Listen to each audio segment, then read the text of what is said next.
Les nouvelles du Facteur.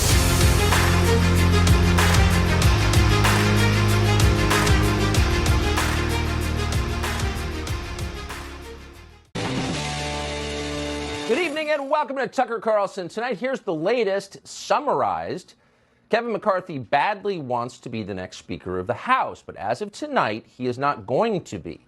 He doesn't have the votes. It's not a question of who's good or who's bad, who's well-intentioned, who's not. It's a question of simple electoral math, something that Kevin McCarthy is highly familiar with since he does this for a living. At this point, as of right now, facing that mathematical reality, Kevin McCarthy has two choices. He can either step aside and let somebody else do the job, acknowledging in the process that he is not the only person in Congress capable of being Speaker, or he can try and win over the people who oppose him, as you traditionally do in elections. Oh, you've got reservations about Kevin McCarthy? You don't want to be ruled by a man who wears a Ukrainian flag lapel pin and lives with Frank Luntz? No problem. We get it. Let us tell you how he's better than you think he is. Let us try and change your mind. Let us try to convince you. In a normal race, that's what you would do. But that is not what Kevin McCarthy's team is doing. Instead, like the left they purport to oppose, they are using threats and fear to force people to support the candidate. Anyone who opposes Kevin McCarthy, one of his surrogates explained today, is, quote, an enemy, a, quote, terrorist. That's their message. In a moment, we'll tell you how that message is working. But first tonight, in the summer of 2016, the government transparency organization WikiLeaks released thousands of emails from the servers of the Democratic National Committee. Those documents showed conclusively that Hillary Clinton partisans had worked to rig the Democratic primary against her rival, Bernie Sanders. It was obvious from the start that that email dump had come from an internal source, probably from a DNC staffer who was offended by the corruption of the Clinton team. But of course, the Democratic Party couldn't admit that, too embarrassing, too revealing. So instead, in order to cover this wrongdoing, the Clinton campaign claimed that Russia did it. The Russians hacked the servers, remember that? Now, you may have believed it or not, but intel agencies in this country must have known at the time that it was not true. They would know. But they said nothing. And they said nothing because blaming Russia turned out to be a very useful political tool. In fact, before long, it became the default response to every perceived disaster in Washington. Hillary lost. Why Russia? Donald Trump can't be president. Why Russia? Hunter Biden's laptop is here. Russian. Audit aid to Ukraine? Can't. Russia. And so on and so on. So over time, probably inevitably, the inflated threat of Russia became a pretext for everything bad, including censorship in this country. It's Russian disinformation. Shut it down. Thanks to new reporting from Matt Taibbi, who spent weeks sifting through previously secret Twitter files, we know the federal government's intelligence and law enforcement agencies enthusiastically joined the effort to censor the political speech of American citizens illegally. It was a sophisticated effort. At one point, for example, the State Department released a report falsely claiming that thousands of Twitter accounts were controlled by foreign governments. Russia! And then, unnamed sources in the intel world leaked scary headlines about Russian disinformation running rampant on Twitter. Twitter deleted data potentially crucial to the Russia probes, screamed Politico, ever obedient to the intel agencies. And then the Washington Post published a piece threatening to increase regulation of Twitter's advertising because, of course, Russia. So it was a manufactured panic about Russia. But on the basis of that manufactured panic, lawmakers in Washington demanded more censorship. The issue is not that the companies before us today are taking too many posts down. The issue is that they're leaving too many dangerous posts up. In fact, they're amplifying harmful content so that it spreads like wildfire and torches our democracy. Oh, too much speaking. Your opinions are a threat to our, quote, democracy. That would be sitting United States Senator Ed Markey of Massachusetts. But almost nobody said anything because Russia. And so it accelerated. Not long after that tape was shot, in November of 2020, Congressman Adam Schiff of California, who was then the chairman of the House Intelligence Committee, demanded that Twitter censor any discussion about the House Intelligence Committee. Quote, suppress any and all search results about committee staff, a Schiff aide demanded of Twitter. Schiff was particularly furious that a journalist called Paul Sperry had reported on Schiff's connection to the CIA whistleblower behind Donald Trump's impeachment. So Schiff demanded that Twitter censor Sperry. Quote, suspend the many accounts, including Paul Sperry, commanded Schiff's office. This is illegal. It's openly unconstitutional. Government officials cannot suppress speech. That's the Bill of Rights. And even at Twitter, executives seem to understand that. No, this isn't feasible. We don't do this, replied one Twitter executive. But ultimately, however, they caved. In time, in fact, Paul Sperry was censored by Twitter, along with many thousands of others. Twitter had effectively become a government propaganda outlet. How that happened and the effect that it had on American electoral politics is one of the most important stories of our time. And as we said, we know about it because of Matt Taibbi, who has been at the center of it. He joins us tonight. Matt, thanks so much for coming on. So I would just offer to our audience your extensive reporting on this, which is on Twitter and on your Substack. But to summarize, having looked at these documents for weeks now, how deep was the penetration of Twitter by U.S. law enforcement and intel agencies?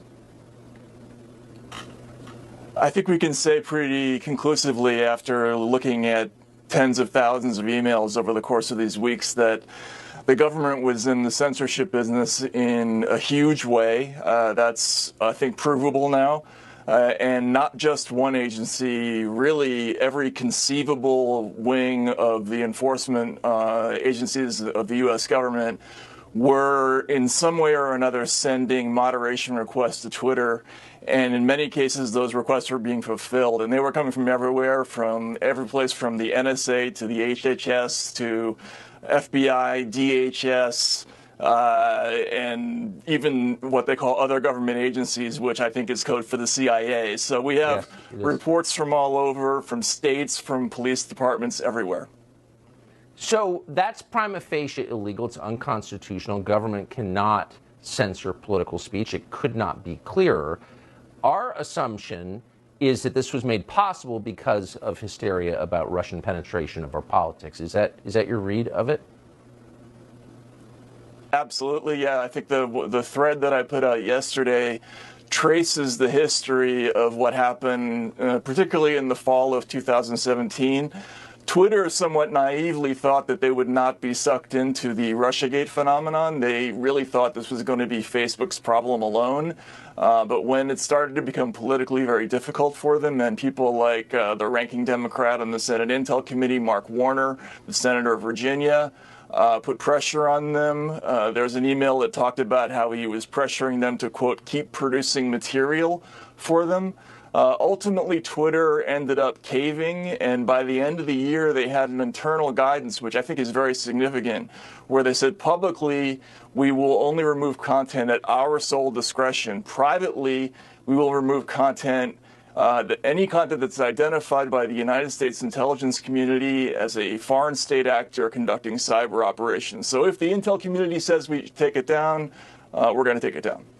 And of course, a lot of the people who were censored were not foreign state actors. In at least one case that you documented, this was a journalist. And I have to ask, there are a lot of different nonprofit organizations that purport to defend free speech on behalf of journalists. I won't even bother to name them, but there are a lot of them. Have any of them weighed in on this and raised holy hell? No, and that's been a profound disappointment. For me personally, I gave to the ACLU for years. I'm one of those sort of dyed-in-the-wool liberals and grew up that way. I'm deeply disappointed. I think a lot of people who are sort of politically on that side of the aisle are missing the boat on this. They don't understand the gravity of the situation. They're thinking about this in partisan terms. It's not a partisan story. This is a story about the architecture of the intelligence community and law enforcement getting its hands on speech and on the ability of people to communicate with one another through platforms like Twitter and Facebook. And they're doing this in a very profound way, much more serious than I thought it was at the beginning of this story. And in relative terms, Twitter is a smaller player. I mean, you have Facebook and Google that dwarf it in size. I mean, we've got to assume that those two companies are as penetrated as Twitter has been, don't we? Yes, and there's evidence for that. Certainly, we've seen that they had what they called weekly or monthly industry meetings with the DHS and the FBI. and those included a number of companies, including Facebook, in some cases Wikipedia, Pinterest. There were a whole series of companies that were included in these communications. How deep the penetration goes in those other companies, I can't say, but I do know that they had very close communications. And in Twitter's case, the number of requests that came in was really overwhelming. Your previous guest, Michael Schellenberger, talked about how they were paid $3 million by the FBI. They were underpaid. They were doing so much work for the government in terms of reviewing these documents that they should have been compensated a lot more for their work. How can it be a free society or a democracy if law enforcement and intel agencies are determining what we can say?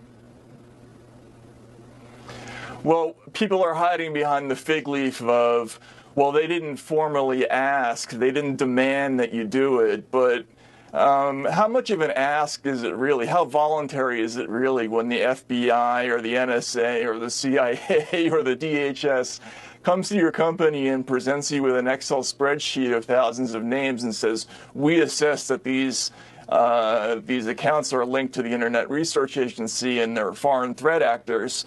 I think these companies feel enormous pressure to do the moderation, and the initial work that we've done proves that they did so. Yeah. This is one, there are many problems that beset American society. This is a simple one to fix. Just ban it. Government agencies are not allowed to censor speech in the United States. I think it's a pretty easy thing to remedy. And we wouldn't know about it were it not for your efforts. Thank you, Matt Taibbi. Pour ceux qui veulent soutenir notre travail, les liens sont en description. Vous n'avez pas entendu parler du Facteur? Des nouvelles du Facteur.